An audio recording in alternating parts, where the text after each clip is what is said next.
আল্লাহর নবী ডাক দিয়ে বলেন, ও আমার উম্মতেরা, যখন ঈমানদার মারা যায় তখন আশ্চর্যজল হয়ে এসে কবরে আল্লাহর দিকে চলে যেতে থাকে, তার পেরেশানি হয় না, কষ্ট হয় না। আজরাইল আলাইহিস সালাম নবীকে বলেন, ইয়া রাসূলুল্লাহ, আপনার উম্মত যদি প্রশান্ত আত্মার অধিকারী হয়ে থাকে, আমি ওই আত্মা নেওয়ার সময় উত্তম সুরত নিয়ে আমি তার সামনে আসি। আল্লাহর বেহেশত থেকে তাদের জন্য খুব সুন্দর করে তোয়ালে আনা হয়, কাপড় চোপড় আনা হয়, এতই সুগন্ধ, সারা আসমান জমিন সুঘ্রাণে ভরিয়া যায়। তখন অন্যান্য ফেরেশতারা কো, আজরাইলের কার আত্মা?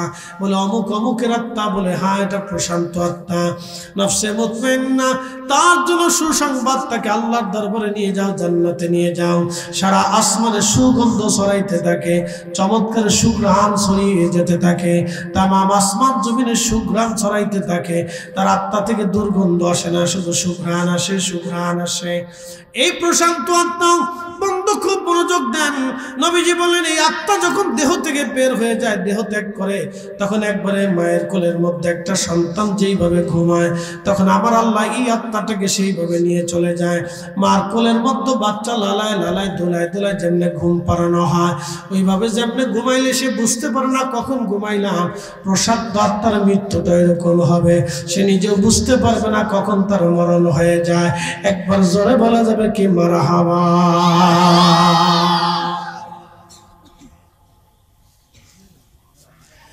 আর যদি প্রশান্ত আত্মার অধিকারী না হয়, তখন আমার রাসূল বলতেছে, আমার উম্মতরা শোনো, তার কঠিন কত বড় হবে, কত ভয়াবহ হবে তার মৃত্যু, মৃত্যুটা কত জটিল হবে তোমরা শুনে নাও। একটা উট জীবন্ত ভাবে চামড়া ছিলাইলে, একটা উটকে তুমি হত্যা করো না, সে জীবন্ত, চামড়া ছিলাইলা, চামড়া সিলাইতে সিলাইতে সিলাইতে সিলাইতে উটের চামড়া একবারে উঠাই ফেলনা, পরিপূর্ণ চামড়া উঠে গেল, আবার চামড়া হলো, আবার চামড়া উঠাইলা, আবার চামড়া হলো, আবার চামড়া ছিললা, কিন্তু উটটাকে হত্যা করলা না, আবার চামড়া হলো, আবার চামড়া ফেলাইলা। এইভাবে একটা উটকে 100 বার জিন্দা হালতে চামড়া উঠাইলে উটের যত বড় যন্ত্রণা হয়, এই নফসে মুতমাইন্না সারা, নফসে লাওয়ামা, যে পাপিষ্ঠ আত্মা থাকে, তার মৃত্যুর সময় এর চেয়ে কঠিন ভয়াবহ যন্ত্রণা হতে থাকে, ছটফট করতে থাকে, দুর্গন্ধ আসতে থাকে তার শরীর থেকে। আহা, ওই আত্মা যখন বের করে নিয়ে চলে যায় আজরাইল, তামাম আসমান জগতে দুর্গন্ধ ছড়াইতে থাকে। তখন বনের পশুরা অভিশাপ দেয়, তখন ওই মাখলুকরা অভিশাপ দেয়, তখন ফেরেশতারা অভিশাপ দেয়, নদীর মাছ অভিশাপ দেয়। তারা আত্মার জন্য আল্লাহর দরবারে তারা অভিশাপ বদদোয়া করতে থাকে। তামাম আসমানে দুর্গন্ধ ছড়ায় যায়, সারা আসমানে গন্ধ ছড়ায় যায়। ফেরেশতারা ডাক দেখে, আজরাইলে কার আত্মা? বলে অমুকের বেটা অমুক। বলে দ্রুত গতিতে তাকে জাহান্নামে নিক্ষিপ্ত করো, তার গন্ধে আসমানে টিকা যাইতেছে না, এমন বিভৎস পচা গন্ধ আসে। আর যখন নফসে মুতমাইন্নার অধিকারী হয়, তার আত্মাটা এত সুঘ্রাণ হয়, ফেরেশতারা আনন্দিত হয়, নদীর মাছ তার জন্য দোয়া করে, আল্লাহ আল্লাহ, তুমি আমাদের ভিতর থেকে একজন বান্দা নিয়ে চলে গেলা, তোমার একজন ওলি নিয়ে চলে গেলা। তখন নদীর মাছে কান্দে, বনের গাছে কান্দে, আকাশের পাখি কান্দে, সমস্ত মাখলুকরা কান্দে, আল্লাহ তুমি আমাদের মাছ থেকে তোমার একজন বুজুর্গ নিয়ে গেলা, তোমার এক পেয়ারা বান্দাকে আমাদের মাছ থেকে নিয়ে চলে গেলা। তখন পশু পাখিরা, তোমার সমস্ত মাখলুকগুলি কান্না করতে থাকে, এবং বন সমুদ্রের মাছ, নদীর মাছগুলি তার জন্য দোয়া করতে থাকে। একবার জোরে বলা যাবে আল্লাহু আকবার। আসমানও তখন কাঁদে, জমিনও কাঁদে, আসমান কাঁদে, জমিন কাঁদে, তার জন্য আসমান কাঁদে, জমিন কাঁদে। 40 দিন পর্যন্ত কাঁদতে থাকে, 3 দিন পর্যন্ত কান্না করতে থাকে, এইভাবে কাঁদে। ফাদখুলি ফি ইবাদি ওয়াদখুলি জান্নাতি। আল্লাহ রাব্বুল আলামিন বলেন, হে প্রশান্ত আত্মা, তুমি চলে আসো, তুমি চলে আসো, এইখানে চলে আসো, যেইখানে আমার ইবাদত গুজার বান্দারা ঘুমায়, আমার জান্নাতের মধ্যে তুমি চলে আসো। এই জন্য আল্লাহর নবী বলেন, আল কবরু রাউযাতুম মিন রিয়াজিল জান্নাহ, কারো কারো কবর আমার আল্লাহ রওজা বানায় দেয়, রওজা রওজা রওজা। একসাথে জোরে বলা যাবে কি মারহাবা। অলিদের কবর আল্লাহ রওজা বানায়, অলিদের কবর আল্লাহ কি বানায়? জোরে বলেন, জোরে বলেন, জোরে জোরে, না না একসাথে বলেন, কি বানায়? অলিদের কবর কি বানায়? রওজা বানায় দেয়। রাউযাতুম মিন রিয়াজিল জান্নাহ, জান্নাতের বাগান থেকে একটা বাগান বানায় দেয়, একটা টুকরা বানায় দেয়। এর অলিরা যে কবরের মধ্যে ঘুমায় এটা বেহেশতের বাগান হয়ে যায়। এজন্য মুসলমানরা আল্লাহ অলিদের বেহেশতের বাগানে তাদের মাজারের পাশে যাইয়া তাদের পাশে বসিয়া বসিয়া দোয়া করে। আল্লাহর ওলিদের উসিলায় দোয়া করার কারণে আমার আল্লাহ তাদের দোয়াগুলি কবুল করে নেয়। একবার জোরে বলা যাবে কি মারহাবা? আল্লাহুম্মা সাল্লি আলা, আহা জবান খুলে, মাওলানা মুহাম্মদ ওয়া আলা আলি সাইয়্যিদিনা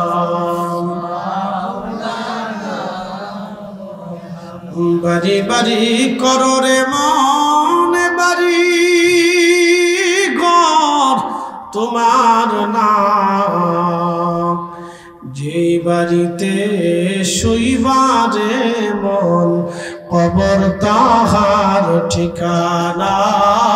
আল্লাহুম্মা সাল্লি আলা, জবান খুলে,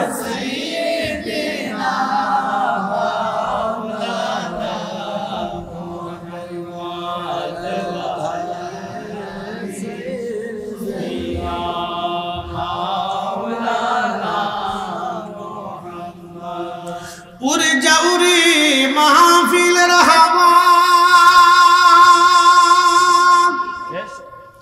যাও রে উড়ে মদিনায়,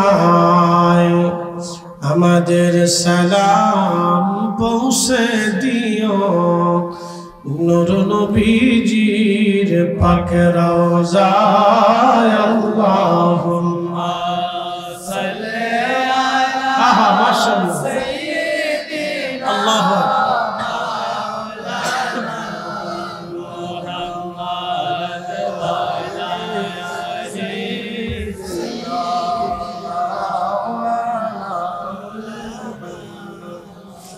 কষ্ট হচ্ছে আপনাদের? তাহলে আমরা ফিরে যাব কার কাছে? আল্লাহর কাছে। আল্লাহর কাছে। একসাথে বলেন, কার কাছে? আল্লাহর কাছে। ওয়া ইন্না ইলাইহি রাজিউন। আল্লাহু আকবার। আমরা আল্লাহর কাছে ফিরে চলে যাব, আল্লাহর কাছে, আল্লাহর কাছে। আমাদের বাড়ি ছিল আল্লাহর কাছে রূহের জগতে, আমি আসছি দুনিয়াতে, আবার ফিরে যাব আল্লাহর কাছে। কি নিয়ে যাব? 1 নম্বর ঈমান, 2 নম্বর আমল। 1 নম্বর ঈমান, 2 নম্বর আমল। আমরা আসছি আল্লাহর কাছ থেকে, আবার আল্লাহর কাছে ফিরে যাব, আবার আল্লাহর কাছে ফিরে যাব, আবার আল্লাহর কাছে ফিরে যাব।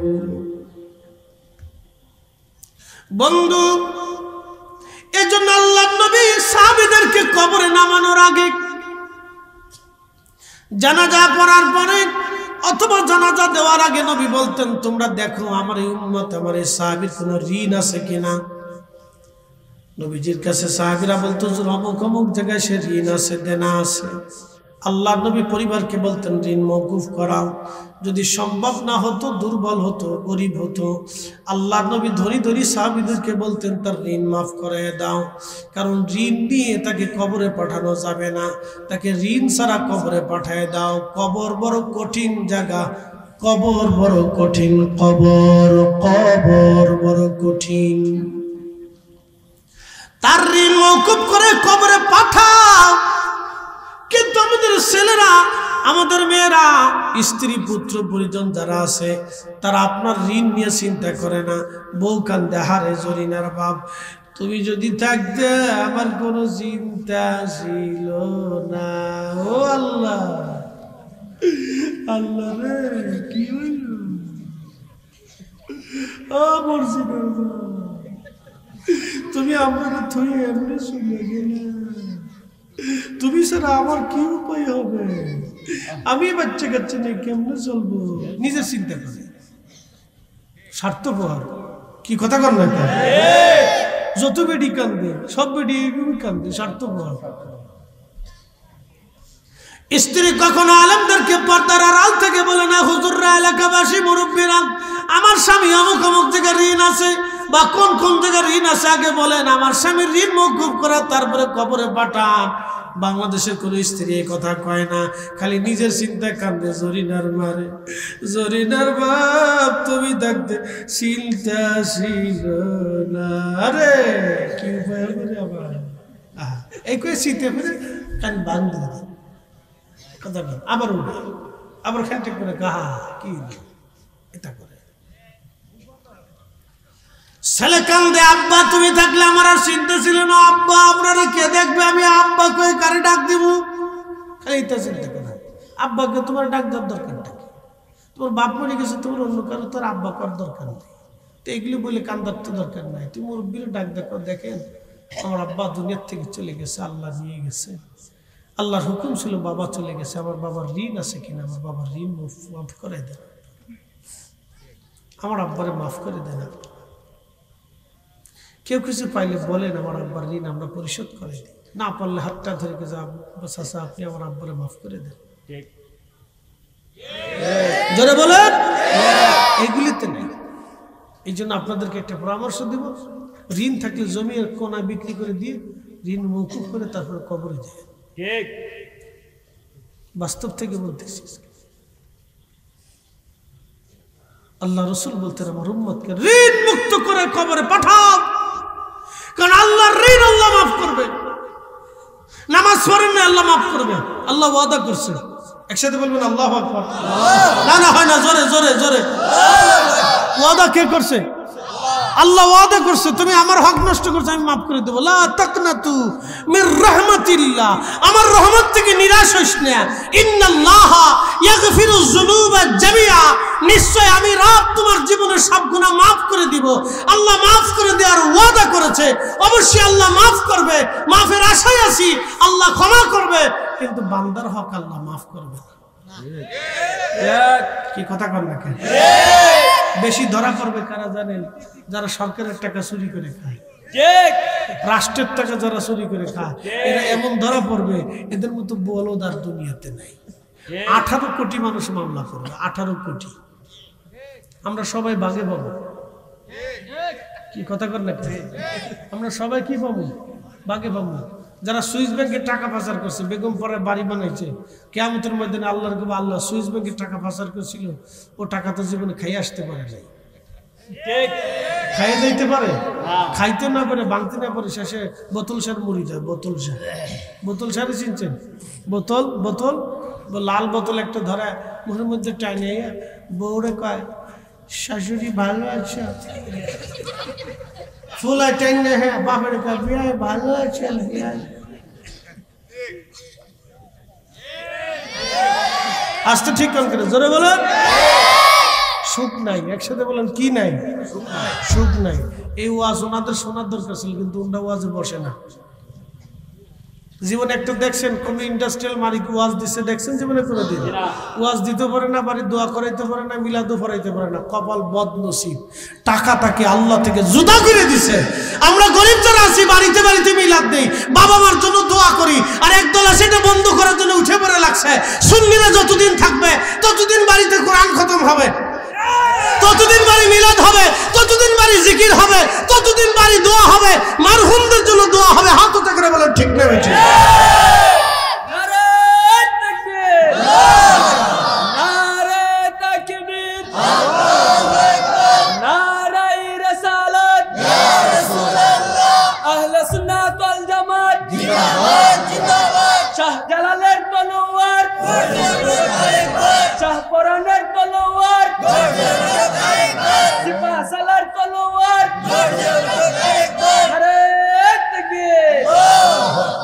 কি অনেকে তকবীর টকবীর দেন না, ডরাইছেন নি আপনারা? হুজুর আবার কোন চিন্তা করে বাড়ি মিলাদ পড়াই দিয়ে আপনারা আবার বিপদে ফেলাই দিল নাকি?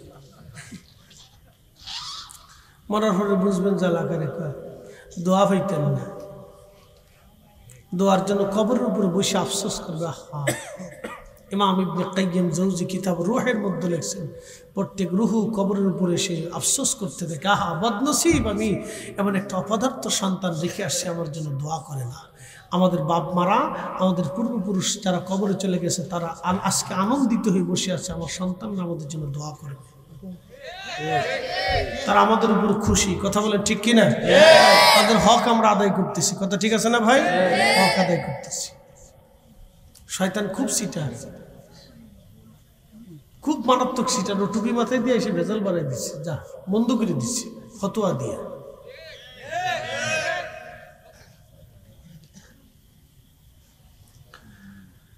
প্রিয় মুসলমান,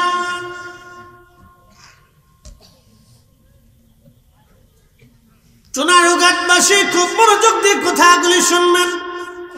অবশ্যই আমরা ফিরে যাব আল্লাহর কাছে, কিন্তু আমার এই বড়িটা নিয়ে কবরে নামানো হবে। নবীজি আয়েশাকে বলেন, আয়েশা তুমি কি জানো মানুষের কঠিন সময় কখন? বলে আল্লাহ রাসূলুহু আলাম, আল্লাহ জানে, নবী জানে। আমি আয়েশা জানি না, আল্লাহ জানে, নবী জানে। নবী বলেন, আয়েশা রে, যখন মরহুমের লাশ গোসল করানো হয়, তখন তাকে নরম পানি, ওমা গরম পানি দিয়ে তার গোসল করানো হয়। গোসলের সময় তার শরীরে এমনটা যন্ত্রণা করে, সে চিৎকার মারে আর বলে, আমার আওলাদ ধীরে ধীরে গোসল করা, কারণ মৃত্যুর যন্ত্রণা বড় ভয়াবহ, বড় কঠিন। আহা, কিন্তু রুহু কাঁদতে থাকে, কিন্তু এই বডির আশেপাশে যারা থাকে কেউ শোনে না। আয়েশারে তুমি জানো মানুষের জীবনের সময় কখন কঠিন?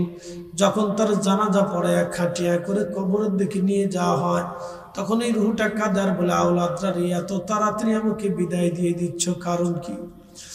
এতটা বছর আমি তোমাদের জন্য লড়াই করলাম, এতটা বছর আমি তোমাদের জন্য কষ্ট করলাম, আমি চুল সাদা করলাম, চামড়াগুলি গুছাইলাম, সন্তান তোমাদের জন্য এত তাড়াতাড়ি কবরে দিয়ে দিচ্ছ। আমার কবর তো জাহান্নামের টুকরা হয়ে গেছে, আর কিছু সময় আমরা দুনিয়াতে রাখো। নবীজি ডাক দিয়ে বলেন, আয়েশা এই সময় কেউ তার কান্না শোনে না। যখন কবরে নামানো হয়, দুইজন আল্লাহর বান্দা কবরে নামে, রুহু ভাবে এই দুইজন বুঝি আমার সাথে যাবে রে আজ কবরে। যখন ওই দুইজন কবর থেকে উঠে চলে আসে, তখন ওই রুহু কাঁদে, ডাক দেয়া বলে, আমি একা, আগে কেন বুঝি নাই দুনিয়া এত স্বার্থপর, আগে কেন বুঝি নাই? আমার কল্যাণ কি, জীবন হইল কি, জিন্দিগি আমার বৃথা হয়ে গেল, আমি আজ একা হয়ে পড়লাম। এই কবরে আমার সঙ্গী নাই, সাথী নাই, কেউ আজ আর আমার আজকে নাই। নবীজি বললেন, সাহাবীরা রে, তখন তোমরা তোমার ভাইয়ের কবরের পাশে দাঁড়াও, ইস্তাগফিরু লিআখিকুম, কবরের পাশে দাঁড়াইয়া দাঁড়াইয়া তোমার ভাইয়ের জন্য আল্লাহর দরবারে ইস্তেগফার করতে থাকো। কেননা কিছু সময় পরে মুনকার নাকির তার কবরে এসে তাকে তিনটা প্রশ্ন করবে, মার রাব্বুকা ওয়া দীনুকা মা কুনতা তাকুলু ফি হাক্কি হাযার রাজুল। কবরের ভিতরে মুনকার নাকিরা সে তিনটা প্রশ্ন করবে। এই প্রশ্ন যাতে সহজ হয়ে যায়, সেই জন্য তোমার ভাইয়ের জন্য দোয়া করো।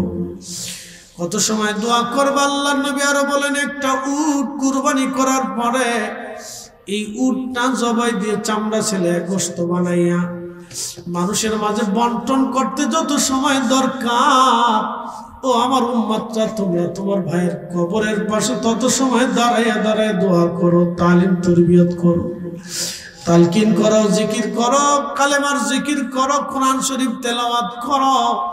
একবার চিৎকার মেরে জোরে বলা যাবে আল্লাহু আকবার। জিন্দেগি তো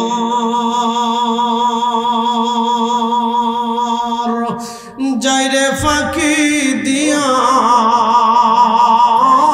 রে সোনার আদর, জিন্দেগি তো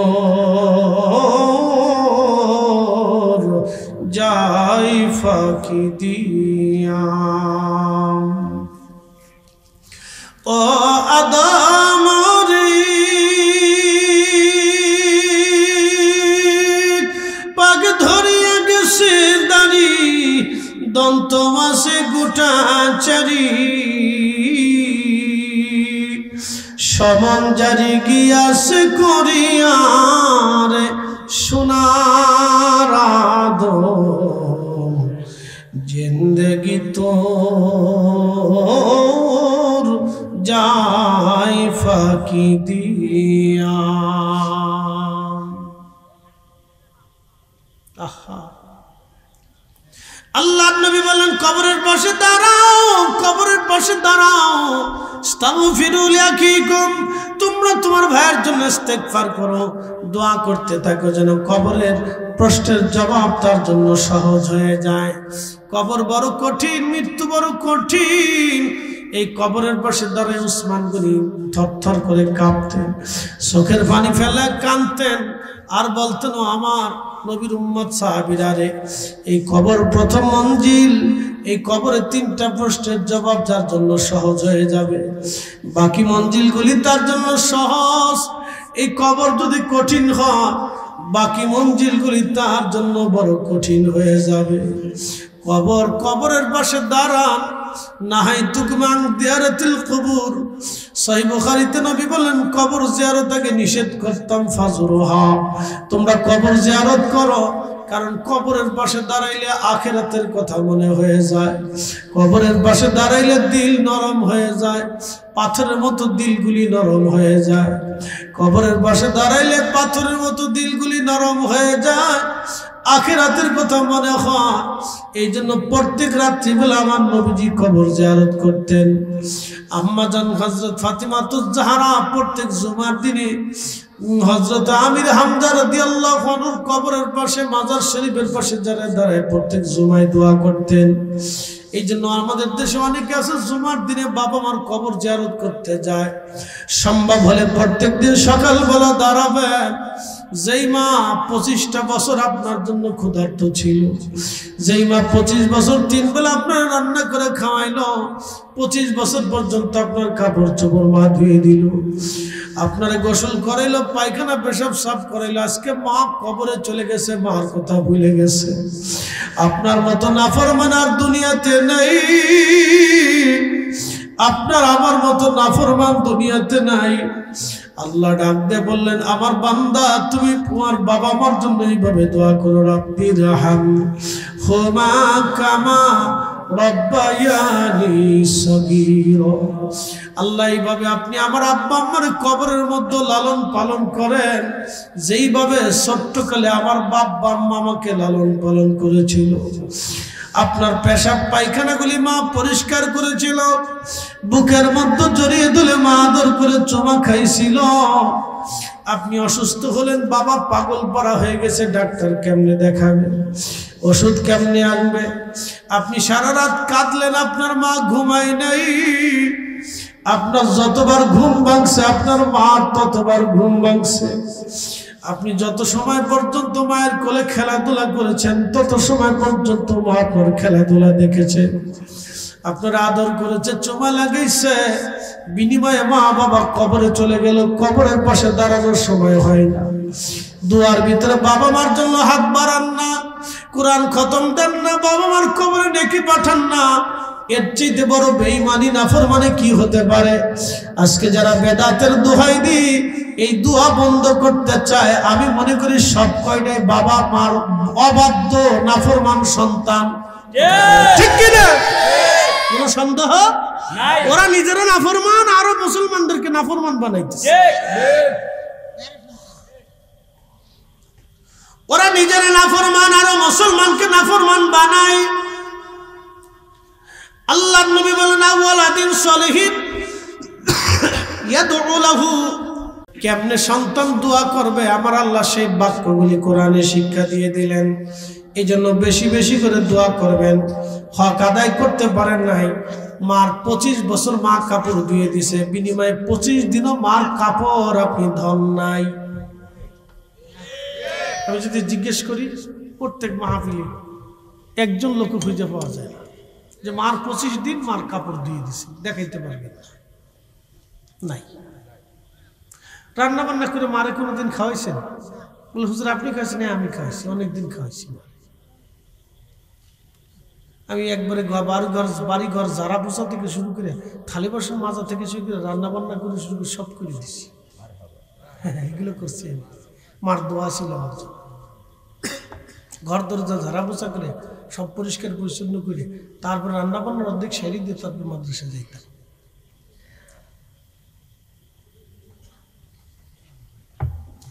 সুযোগ হয়েছে একটু, তোমার দোয়া ছিল। এই জন্য তিনটে জিনিস পাবেন, হায়াত, রিজিক, ইজ্জত। হায়াত, রিজিক, ইজ্জত, তিনটা জিনিস দুনিয়াতে পাবেন।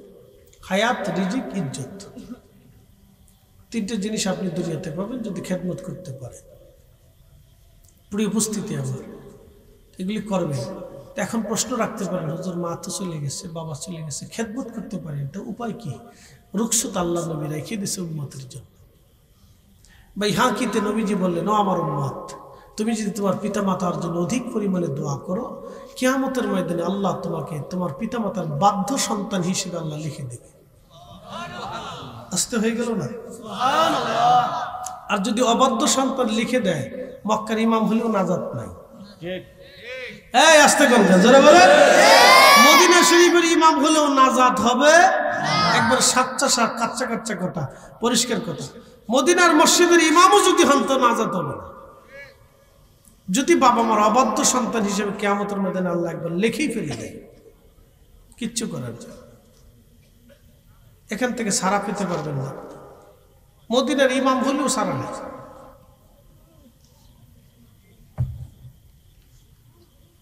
এই জন্য বিষয়গুলি আপনাদেরকে খুব নজর রাখতে হবে, খুব কেয়ারফুল থাকতে হবে। তা আমরা কবরের পাশে দাঁড়াবো, তাদের জন্য দোয়া করব। আল্লাহর নবী কবরের পাশ দিয়ে যাচ্ছে, তো যাওয়ার সময় দেখলেন কবরের ভিতরে আযাব হয়। নবী যা দেখতেন আমরা তা দেখি না। পাশে খেজুরের গাছ ছিল, নবীজি বললেন সাহাবীরা খেজুরের ডাল ভেঙে নিয়ে আসো। তো একটা ডাল ভেঙে আনার পরে আল্লাহর নবী ডালের মাঝখান থেকে কেটে দুই টুকরা ডাল দুই কবরের মাঝখানে গিরে দিলেন। সাহাবে কেরাম বললেন, ইয়া রাসূলুল্লাহ, এরকম তো কোনোদিন দেখিনি। নবীজি বললেন, কবরের মধ্যে আযাব হচ্ছিল, সে আযাব বন্ধ করার জন্য আমি দুইটা ডালের টুকরা দুই কবরে গেড়ে দিলাম। ওই ডাল যত সময় শুকনো থাকবে তত সময় ডাল আল্লাহর জিকির করবে। ওই জিকিরের কারণে আল্লাহ বান্দাদের কবরে আযাবকে হালকা করে দেবে। একসাথে বলে আল্লাহু আকবার। কিসের জিকির করবে? ডালে। যারা বলেন কিসের জিকির করবে? ডালে যত সময় তাজা থাকবে তত সময় জিকির হবে। তো ডালের জিকিরে যদি কবরে আযাব হালকা হয়, তাহলে আমাদের জিয়ারতে আমাদের জিকিরে কি কবরে আযাব মাফ হয় না? একসাথে বলেন হয় না? আমাদের কোরআন খতমে কবরে আযাব মাফ হয় না? আমাদের মিলাদ দোয়া দুরুতে কবরে আযাব মাফ হয় না? তাহলে যেহেতু মাফ হয় সেহেতু বেশি বেশি করেই করবো। কথা বলেন ঠিক কি না? যাতে আল্লাহ আমাদেরকে কিয়ামতের ময়দানে বাবা মার বাধ্য সন্তান হিসেবে কবুল করে। আল্লাহ কবুল করুক বলে না আমি। এই জন্য দোয়া করবেন, বেশি বেশি দোয়া করবেন। দোয়া কখনো ছাড়বেন না, কখনো বাদ দিবেন না। এই সমস্ত আজারে বাউতাবতীয় ফতোয়া এগুলো আমাদের শোনার টাইম নেই, দেখার টাইম নেই। আমাদের কাজ আমরা আঞ্জাম দিতে থাকবো, করতে থাকবো। মাজারে গান বাজনা ঢোল ডগর পিটানো ওরসের সময়।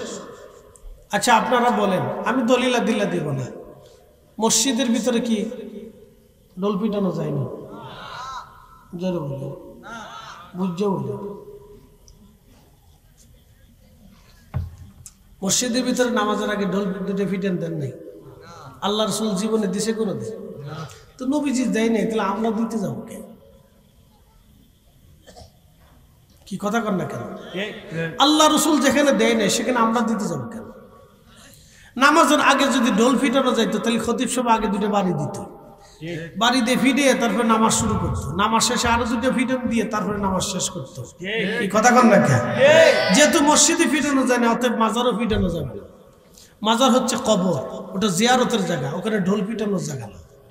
আপনি রসুলের জিন্দিগিতে কোনোদিন পাবেন না কোনো কবরে আল্লাহর নবী কোনো সাহাবী ঢোল পিটাইছে, গান গাইছে, নাচছে, আপনি কোনো কোথাও পাবেন না। যদি একটাও দেখাইতে পারেন, আল্লাহর কসম করে বলি, তাহলে হাতে ছড়ি পড়ছে, ওয়াজ বাদ দিয়ে দেব বা সোজা বাংলা হিসাব। কোন কবরে নবীজি সাহাবীরা ঢোল পিটাইছে, গান গাইছে, বাজনা করছে আমরা যদি দেখাইতে পারেন, তো আমি ইনশাআল্লাহ এই আমি হাতে ছুরি পরে আওয়াজ গোসল বাজতে দেবো, আপনাদের সাথে ঢোল ঢুকুর পিটিয়ে নাচানাচি কদ্দুর কর্ম, এই কদ্দুর গান টান। কণ্ঠ তো আমার একবার খারাপ না, টান দুটো দিলে তো ভালো শোনা যাবে না, কি কর শালার মাওলানা মসজিদ ঘরে আল্লাহ থাকে না, টুন টুনা টুন টুন টুনা টুন টুন। তিনটে বাড়ি দেবো, এত বড় দুটো চুল রেখে মার্কেট কি খারাপ হইব? পাবলিককে ফরিদ হুজুর আগে ওয়াজ করতে হন, দেখো ফরিদ হুজুর ঘাট বেরিয়েছে, বিরাট মার্কেট সারা দেশে হইচই করেছে। ফিরে কামেল মুর্শিদে মোকাম্মেল হযরত বিরিটানা রহমতুল্লাহ। শোনেন, একে সুন্নিয়ত। সুন্নিয়ত যদি দেখতে চান, হুজুর গাউসে পাক জীবনে ঢোল পিটিয়েছে, কোনো প্রমাণ আছে? এই আসতে কেন জোরে বলেন। 360 আউলিয়ার জীবনে কোনোদিন আছে? দেখাইতে পারবেন? নাই। লোক কাজ আমরা করতে যাবো, সে বিকাশ করা যাবে, কথা বলেন ঠিক কিনা? করাই যাবে, কখনই করা যাবে। আল্লাহ আমাদেরকে, ভাই আমরা আল্লাহর কাছে ফিরে যাব। কার কাছে ফিরে যাব ভাই? আল্লাহর কাছে। আল্লাহর কাছে ফিরে চলে যাব, জবাবদিহিতা আল্লাহর কাছে দিতে হবে। প্রিয় ভাই আমার, যে কাজ করলে আল্লাহ এবং তার রাসূল অসন্তুষ্ট হবে সে কাজ আমরা করব না, কথা ঠিক কিনা? কোনো কবরে এই কাজ করা যাবে না, কোনো মাজারে কাজ করা যাবে না। এটা জিয়ারতের জায়গা, এখানে দোয়া করতে হয়, দোয়া মানতে হয়। সুম্মা তুরাদ্দুনা ইলা আলিমিল গায়বি ওয়াশ শাহাদাতি ফায়ুনাব্বিউকুম বিমা কুনতুম তা'মালুন। আল্লাহু আকবার। রব্বুল আলামিন বললেন, তোমরা আমি আবার আমার কাছে ফিরে আসবা, তোমাদেরকে আমি দেখাবো তোমরা কি কি আমল করছো না না করছো, আমি আল্লাহ তোমারে দেখাবো, তোমরা আমার কাছে ফিরে আসবা। কিন্তু আর ফিরে যেতে পারবা না। সনাতন ধর্মের যারা আছে, হিন্দু, তাদের বিশ্বাস আমি আবার আসিব ফিরে ধানসিঁড়িটির তীরে নবান্নে বাংলায়, হয়তো শালিকের বেশে আমি আবার ফিরে আসব। বাংলাতে শালিকের বেশে, কবুতরের বেশে, কুকুরের বেশে, বিড়ালের বেশে, ছাগলের বেশে, গরুর বেশে ফিরে আসার আর কোনো সুযোগ নাই। এই সুযোগ আল্লাহ রাখে নাই। একবার চলে গেলে থাকার আর কোনো সুযোগ নাই, চলে গেলে ফিরার আর কোনো সুযোগ নাই, ফিরে আসার আর কোনো রাস্তা নাই। একদিন মাটি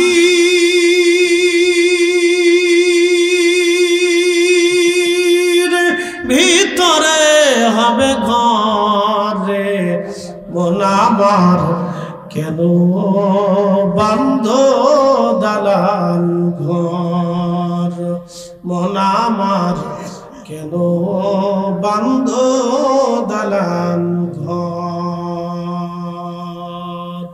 হযরত মুসা নবী ডাক দিলেন, ওগো রব্বি তুমি কেন ঘুমাও না? আমার রব বলেন, মুসা আমি কেন ঘুমাই না, তুমি কি দেখতে চাও? বলে হ্যাঁ আমি দেখব। মুসা আলাইহিস সালাতু ওয়াস সালামকে আল্লাহ বলেন, মুসা রে একটা পেয়ালা হাতের মধ্যে নিয়ে তুমি রাত্রিবেলা দাঁড়াও। মুসা নবী দাঁড়ায় রইলেন। দাঁড়ায় থাকতে থাকতে থাকতে থাকতে স্নায়ু দুর্বল হলো, তন্দ্রা এসে গেল, ঘুম এসে গেল। ঘুমের ঝাপটা হাতের তালু থেকে পেয়ালা পড়ে গেল। পেয়ালা যখন পড়ে গেছে, মুসাকে আল্লাহ ডাক দিয়ে বলেন, মুসা বুঝলা আমি কেন ঘুমাই না? মুসা নবী ডাক দিয়ে বলেন, রব্বি এখনো বুঝি নাই। মুসা আলাইহিস সালামকে আল্লাহ বলেন, মুসা সামান্য তন্দ্রায় যদি তোমার হাত থেকে পেয়ালা পড়ে ভেঙে যায়, আমি রব্বে যদি একটু জীবনে দিই, তাহলে চাঁদের জায়গা চাঁদ যাবে না, সূর্যের জায়গা সূর্য যাবে না। الشمس والقمر بحسبان والنجم والشجر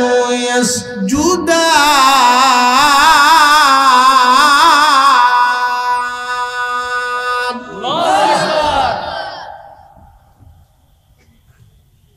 الله ঠিক আছে।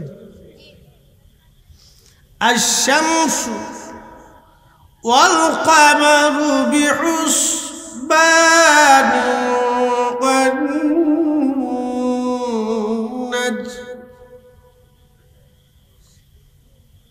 ঠিক আছে নি কেউ অবশ্যই ওটা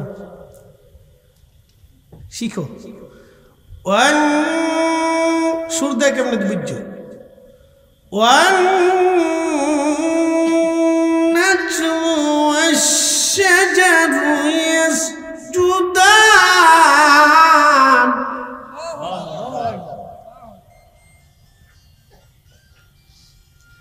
প্রিয় উপস্থিতি আল্লাহ বলেন শামসু ওয়াল কমার চাঁদ এবং সূর্য নির্দিষ্ট কক্ষপথে পরিচালিত হয় ওয়ান নুজুম নক্ষত্রগুলি গাছ তরুলতা পাতাগুলি আমি আল্লাহকে সেজদা দেয় তারা আমি আল্লাহকে সেজদা দেয় মুসা আমি যদি ঘুমাইতাম তাহলে শোনো রে মুসা তামাম সৃষ্টির জায়গায় আর থাকতো না সাগরে জোয়ার আসতো না সাগর শুকিয়ে যাইত সূর্য ভেঙে পড়ে যেত তামাম সৃষ্টির সব নক্ষত্রমালাগুলি ভেঙে চুঙে পড়ে যাইত আসমানের জায়গায় থাকতো না পৃথিবী বিচ্ছিন্ন হয়ে যাইত রাতের জায়গা দিন দিনের জায়গা রাত এসে যাইতো মুসাই জন্য আমি ঘুমাই না আল্লাহ তিনি আমার রব বললেন আল্লাযী খালাকাল মাউত মৃত্যু আমি সৃষ্টি করেছি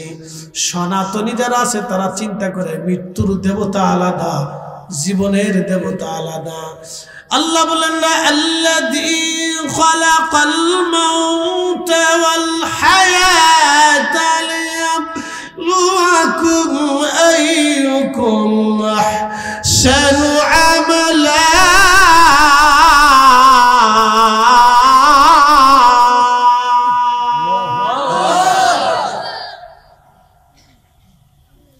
আমি তোমাদের মৃত্যু সৃষ্টি করেছি জীবন সৃষ্টি করেছি তোমাদেরকে পরীক্ষা করার জন্য পৃথিবীতে পাঠাইলাম আমরা একসময় আল্লাহর কাছে ছিলাম রূহের জগৎ থেকে আল্লাহ রূহখানা এনে মায়ের রেহমের পেটের ভিতরে মার পেটে 120 দিনের মাথায় আমার বডির মধ্যে আল্লাহ রূহ ফুকায় দিলেন 120 দিনের মাথায় রূহ ফুকিয়ে দিলেন 6 মাস সর্বনিম্ন সময় সর্বোচ্চ 10 মাস 10 দিনের এই মাঝখান মধ্যবর্তী সময়ে আল্লাহর হুকুম অনুযায়ী আমি দুনিয়াতে আসলাম ধীরে ধীরে বড় হলাম দেহের সাথে রূহের অ্যাডজাস্ট করে দিলেন আমার আল্লাহ কিন্তু আজ পর্যন্ত আপনার চোখ দিয়ে কখনোই রূহ আপনি দেখেন নাই আপনার খাসার ভিতরে কে আসে যায় কখনো আপনি দেখেন নাই দেখা গেছে চলে যাওয়ার সময় কি দেখা যায় কিন্তু আছে তো সত্য আছে এই কথা বলেন জোরে বলেন আছে না আছে সত্য কিন্তু চলে যাবে তাও সত্য একজনে নিয়ে যাবে তাও সত্য সেটা কোরআনে আল্লাহ বলছে দেখেন কোরআনের সাথে বাস্তবতার কত মিল আপনি দেখেন চলে যাবে এটাও সত্য আছে এটা সত্য তো একজনের হুকুমে নেবে সেটাও সত্য যিনি নিয়ে যাবে মালাকুল মউত তিনিও সত্য আল্লাহ কোরআনে বলে قل إن الموت الذي تفرون منه فإنه ملاقيكم জোরে জোরে জোরে আল্লাহু আকবার আমরা দুপুরে খানটান না খেয়ে বাইতে ফাটাই দিছে বুঝা গেছে বাড়ি মনে ঝগড়া টগড়া লাগছে সে লাগলে অসুবিধা নেই আমার যত ঝগড়াই লাগুক আমি খাই লই আগে ঝগড়া দেখবেন পরে আগে খাওয়ান দাও শেষ প্রিয় বস্তি দেখো মনোযোগ দেবেন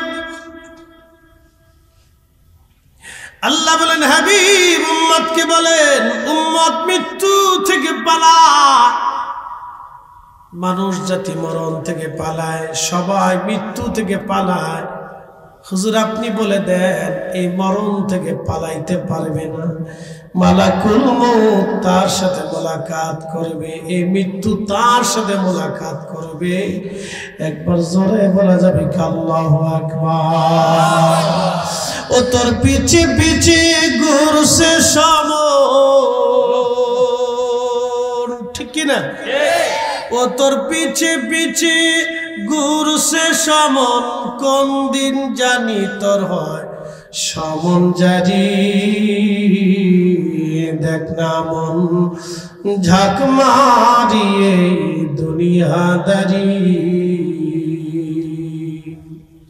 লালন ফকিরের কিন্তু সবকিছু নেওয়া যাবে না, দুই একটা কথা খুব ভালো আছে, আর কতটি আছে একবারে শিরিক, মুসলমান বলা যায় না, মারাত্মক শিরিক। যিনি মুর্শিদ তিনি রসুল তিনি খুদা হয়, লালন কয় না কোরআনে কয়, ডাহা মিথ্যা কথা।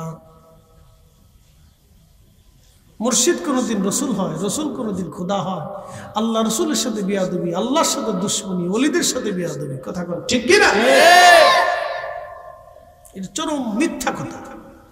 এই কথা বিশ্বাস করলে ঈমান থাকবে না, সে কাফের হয়ে যাবে। প্রিয় উপস্থিতি, সুন্নি মুসলমান খুব মনোযোগ দিয়ে শুনে যাবেন। আল্লাহ ডাক দিয়ে বলেন, হাবিব উম্মতকে বলেন মৃত্যু থেকে তারা পালায়, মরণ থেকে তারা পালায়, কিন্তু মৃত্যু থেকে তারা পালাইতে পারবে না, মরণ তার সাথে মোলাকাত করবে। একদিন মাটির ভিতরে হবে ঘরে, মন আমার কেন বান্ধ দালান ঘর, মন আমার কেন বান্ধ দালান ঘর।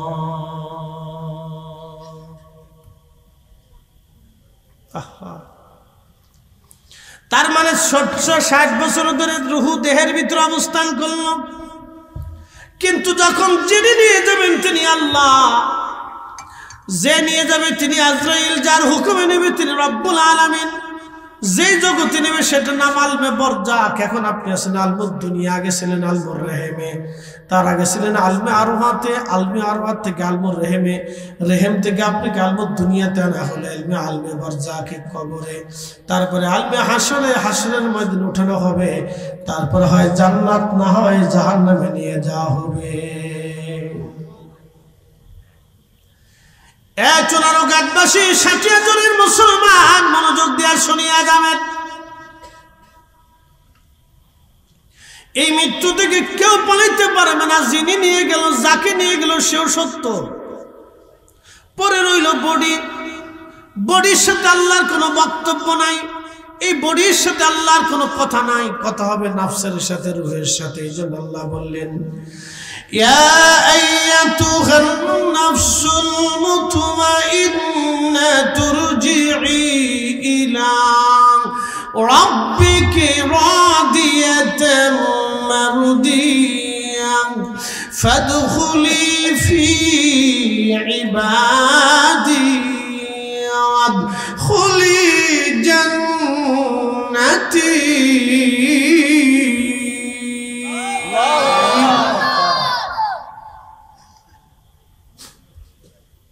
ইয়া আইয়াতুহান নাফসে নাফসে মুতমাইন্না, প্রশান্ত আত্মা। এই আমার দিকে তাকান, কি আত্মা? প্রশান্ত আত্মা কি? যেটা চুরি করে, যে চুরি করে সে কি প্রশান্ত আত্মা? যে গ্রামে গ্রামে ভেজাল বাঁধায় সে কি প্রশান্ত আত্মা না অসুস্থ আত্মা? যারা গ্রামে গ্রামে ভেজাল বাড়ায় এরা হলো অসুস্থ আত্মা, বেমারি। ওরে পাবনা পাগলাগের মধ্যে দিয়ে আসার দরকার, চিকিৎসা করানোর জন্য। পাগলের মধ্যে থাকলে এরা সুস্থ হয়ে যাবে, কেন এরা সমাজকে পাগল বানায় রাখে। কিছু মানুষ আছে দেখবেন সমাজে এখানে যেটা এখানে অশান্তি বিশৃঙ্খলা লাগাই রাখে, কথা কন না, কাছে না নাই? কোন কোন গ্রামকে অশান্ত রাখে, এলাকাকে অশান্ত রাখে। রাজনৈতিক ব্যক্তিত্বরা যদি ভালো না হয় তাহলে ওই এলাকায় বিশৃঙ্খলা, মারামারি, খুনাখুনি, কাটাকাটি লেগেই থাকে, চান্দাবাজি, অশান্তি লেগে থাকে না? এগুলো অসুস্থ আত্মা। একসাথে বলেন, কি আত্মা? অসুস্থ, বেমারি আত্মা, নফসে মুতমাইন্না।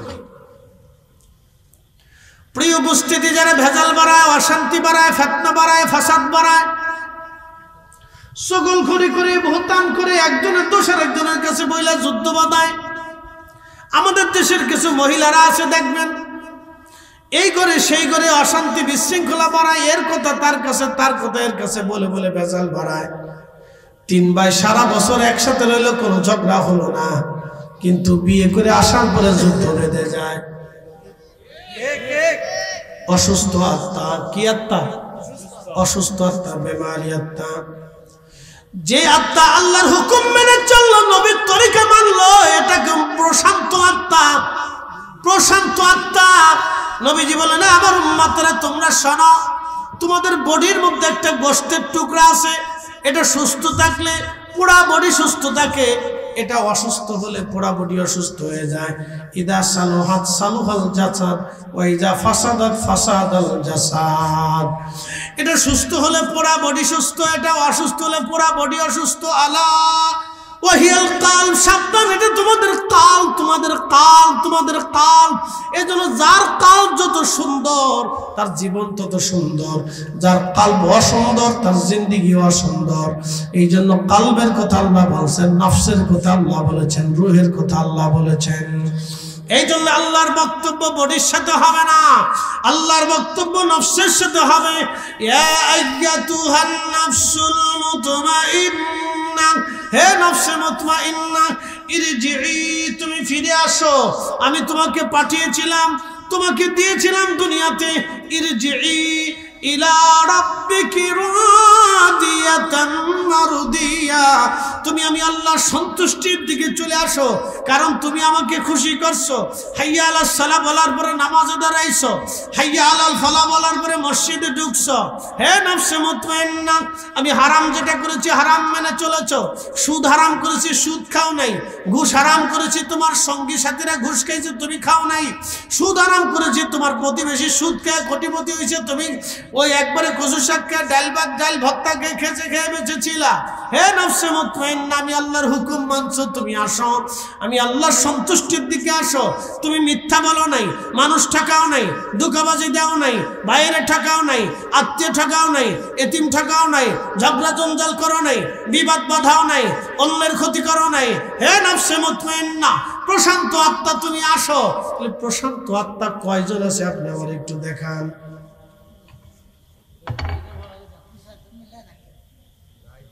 খুঁজেন, তালাশ করেন, আমি একটু চা খাই, চোখ বন্ধ করে খুঁজেন, আমি এইভাবে একটু চা খাই না। নফসে মুতমাইন্না যারা হয়েছে তারা ওই যে মুরার বন্ধে 120 জন ঘুমাই দিচ্ছে। আস্তে কোন জোরে কোন, মানুষ ওনাদের কাছে ছুটে যায়। আস্তে কোন কে ডরাননি আপনারা?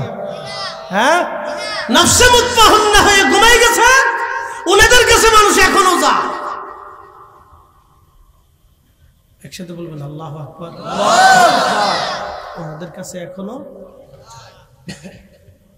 নফসে মুতমাইন্না। সামনে রোজা আসতেছে, কি আসতেছে? রোজা। আচ্ছা বলেন তো, একজন রোজা রাখছে, খুব ঢকমতো রোজা রাখছে, সারাদিন না খেয়ে থাকছে, খুব নিজের কন্ট্রোল করছে, সন্ধ্যার সময় ইফতার করার সময় শুয়োরের গোশত দিয়ে বিরিয়ানি খাইছে, রোজা হইতো নি? আস্তে কর, ফতোয়া দেন, আপনারা দেন, আমার দিয়ে লাগতে হইতো নি? জোরে বলেন, রোজা হইব নি? শুয়োরের গোশত খাই যদি রোজা না হয়, সুদের টাকা দিয়ে গরুর গোশত খেলে রোজা কেমনে হয়?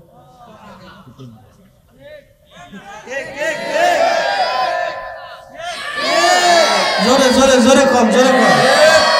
ঘুষের টাকা দিয়ে খাসির গোশত খেলে রোজা কেমনে হয় বলেন তো?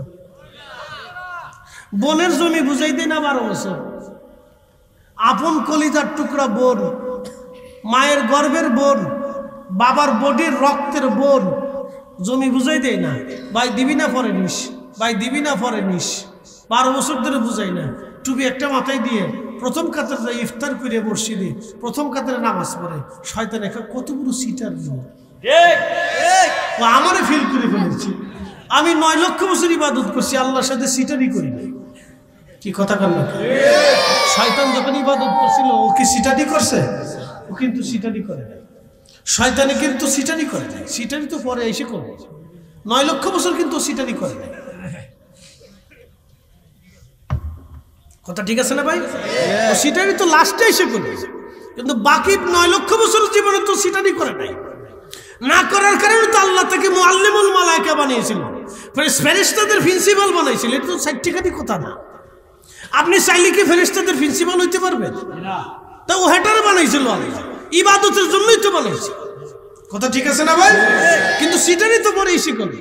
শয়তানে চিন্তা করে আমি 9 লক্ষ বছর ইবাদত করে সিটারি করলাম না, আর তুই 60 বছরের সামান্য একটা জিন্দেগি পেয়ে সিটারি শুরু করছিস। কি কথা বল? শয়তানে চিন্তা করে ও তো আমার সাথে বড় সিটা। আবার একদল আছে টুপিওয়ালা সিটা, বলে এটা আবার কোন সিটা?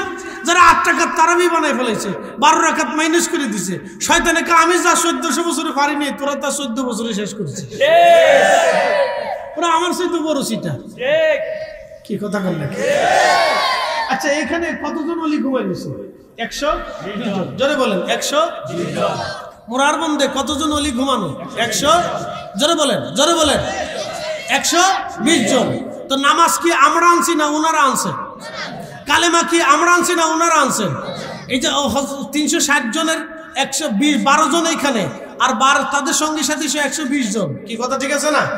তো নামাজ আনলে তো ওনরা আগে আনছে, মসজিদ বানাইলে ওনরা আগে বানাইছে, ওনরা ইবাদত করলে ওনরা আগে করছে। তাহলে 8 টাকার তারাবি হবে না 20 টাকার তারাবি হবে? ওনরা শিখাইছে। তো ওনরা যেটা আনছে এটা তো অরিজিনালটা। ওই কথা কন না, ঠিক আছে না?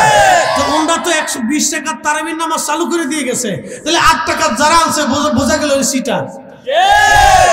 এই 120 জন ঘুমাই রয়েছে, 360 জন ঘুমাইছে। ওনরা যেই নামাজ আনছে এই নামাজ হলো অরিজিনাল মদিনার নামাজ, নবীর নামাজ, সাহাবীদের নামাজ। হাত উঁচা করে বলেন ঠিক না বেঠে?